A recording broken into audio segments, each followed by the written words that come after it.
Assalamualaikum warahmatullahi wabarakatuh. Perkenalkan, nama saya Wiki Safira, absen 38 dari kelas 12-3.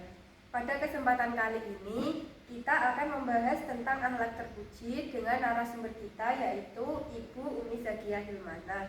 Assalamualaikum Bu Umi. Waalaikumsalam warahmatullahi wabarakatuh. Umi, bagaimana kabarnya? Alhamdulillah baik. Jadi, pembahasan kita kali ini adalah tentang akhlak terpuji. Menurut Bu Umi, bagaimana cara menanamkan akhlak terpuji pada anak-anak dan remaja sejak dini? Penanaman akhlak terhadap anak dan juga remaja sejak dini. Pembentukan akhlak terbaik itu melalui metode keteladanan atau modeling dan juga pembiasaan atau habituation. Jadi kita selaku orang tua dan juga pendidik di lingkungan madrasah memiliki peran penting dalam pembentukan karakter anak dan remaja usia dini. Tidak terlepas juga dari masyarakat, ya, tidak terlepas juga dari masyarakat. Masyarakat juga memiliki peran penting dalam pembentukan karakter. Nah, penanaman karakter kepada anak pertama kali dimulai dari apa? Dimulai dari tauhid. Jadi pengenalan kepada Allah, bahwasanya Allah itu sebagai sumber dari semua nilai kebaikan. Semua nilai kebaikan. Jadi kalau kita sebagai orang tua atau pendidik memerintahkan kepada anak untuk sholat dan lain sebagainya, di situ kita juga harus memberikan contoh, harus memberikan keteladanan. Sebagai contoh, misal kita memerintahkan kepada anak untuk melakukan sholat 5 waktu di awal waktu. Itu kita tidak hanya memerintahkan kepada anak, tapi juga alangkah lebih baiknya itu dengan ajakan. Jadi selain kita mengenalkan anak terhadap kedisiplinan sholat 5 waktu, ya, kita juga memberikan contoh dan pembiasaan. Jadi misal kita sebagai orang tua mengajak anak kita, ayo sholat berjamaah, misalkan seperti itu. Nah, jadi anak itu melihat itu tidak hanya dia diperintahkan, tidak hanya dia disuruh untuk sholat, tapi orang tua juga memberikan contoh, memberikan teladan, memberikan metode modeling, sehingga anak itu melihat, oh iya, berarti saya diminta sholat, orang tua saya juga melakukan sholat. Nah, itu lebih efektif daripada kita hanya sekedar memerintahkan saja. Nah, terus itu juga bisa menjadi kebiasaan yang baik. Kalau setiap waktu sholat kita sebagai orang tua mengajak, akhirnya kan karakter anak terbentuk dari kebiasaan sholat bersama, sholat berjamaah dengan orang tua. Nah, di situ menjadi pembiasaan yang baik untuk anak, sehingga karakter anak itu tumbuh dengan baik. Nah, ada salah satu hadis dari riwayat At-Tirmidzi yang mengatakan bahwasanya tidaklah seorang ayah itu memberikan sesuatu yang utama kepada anaknya kecuali akhlak. Jadi orang tua itu mewariskan kepada anaknya itu yang utama itu bukan harta, ya, bukan yang lainnya, tapi warisan yang utama itu adalah akhlaknya. Karena apa? Karena anak itu kan bisa dikatakan investasi orang tua seumur hidup, ya kan? Investasi orang tua di dunia dan juga di akhirat. Jadi penanaman akhlak kepada anak sedini mungkin itu sangat penting, ya. Ini tidak hanya orang tua saja, kita sebagai pendidik di lingkungan madrasah juga sama. Contoh semisal melakukan pembiasaan sholat zuhur berjamaah, ya kan? Guru tidak hanya, pendidik tidak hanya memerintahkan anak, tapi kita juga ikut sholat berjamaah bersama anak-anak. Itu lebih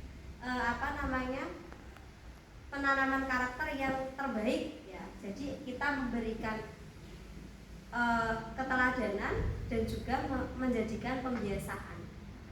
Sebagaimana Rasulullah kan dia juga sebagai suri teladan yang baik ya kan, untuk memperbaiki akhlak manusia yang ada di dunia.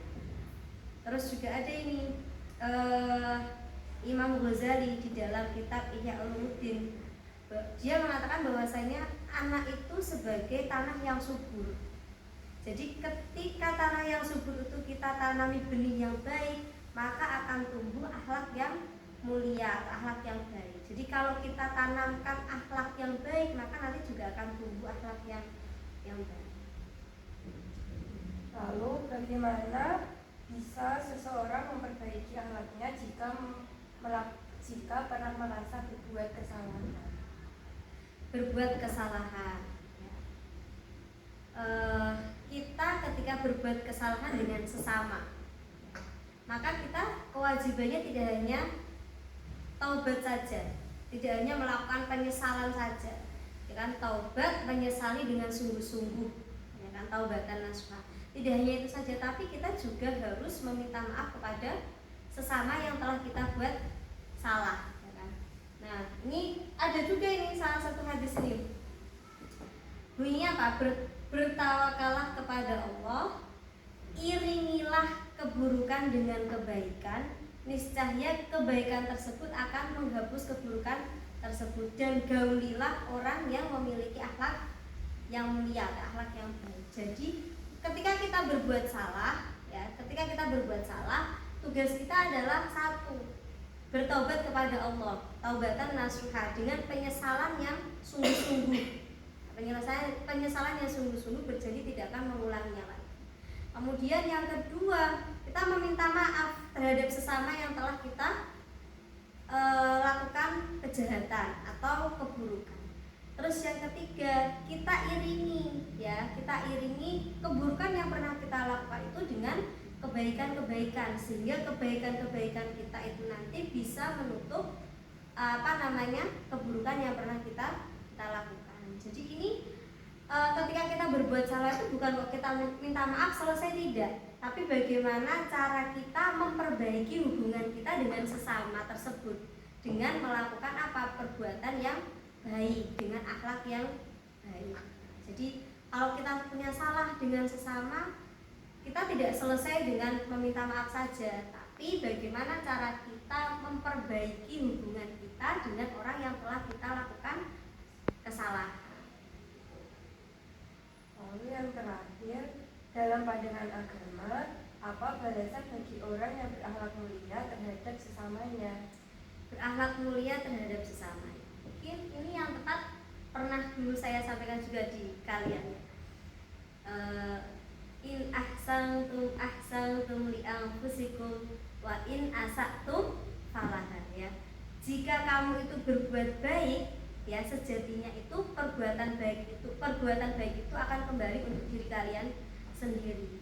Nah, apabila kalian berbuat jahat, maka kerugian dari kejahatan itu juga akan kembali kepada kalian sendiri. Jadi kalau kamu berbuat baik kepada sesama kamu, sesungguhnya kamu itu juga telah berbuat baik kepada diri kamu sendiri. Terus ada juga nih di surat Ar-Rahman, hal jazaul ihsani illal ihsan. Jadi tidak ada balasan kebaikan itu kecuali kebaikan itu sendiri. Jadi kalau kamu berbuat baik kepada sesama kamu, maka kamu juga akan mendapatkan balasan kebaikan dari sesama kita yang lainnya. Kalau saya berbuat baik sama Vivi, nah nanti balasan dari perbuatan baik saya ke Vivi itu tidak selalu dari Vivi saja, tapi dari sesama saya yang lainnya juga akan memberikan perbuatan yang baik. Jadi tidak ada ruginya kita melakukan akhlak yang terpuji, tidak ada ruginya kita melakukan kebaikan, ya. Tapi tadi kalau kamu melakukan kejahatan atau keburukan, maka sejatinya kamu itu kerugian dari kejahatan itu juga untuk diri kalian sendiri. Tidak harus datang dari orang yang kamu lakukan kejahatan, tapi bisa juga datang dari orang yang lainnya. Begitu pula kebaikan, kamu menebar kebaikan, tidak selalu kebaikan itu harus dibalas oleh orang yang kamu tebar kebaikan, Tapi bisa jadi kebaikan itu juga datang dari orang yang lainnya. Terima kasih Bu Umi atas sesi sharing kita pada siang hari ini. Sama-sama. Nah, teman-teman, itulah yang dapat kami sampaikan tentang akhlak terpuji. Maaf bila ada salah-salah kata. Terima kasih. Wassalamualaikum warahmatullahi wabarakatuh.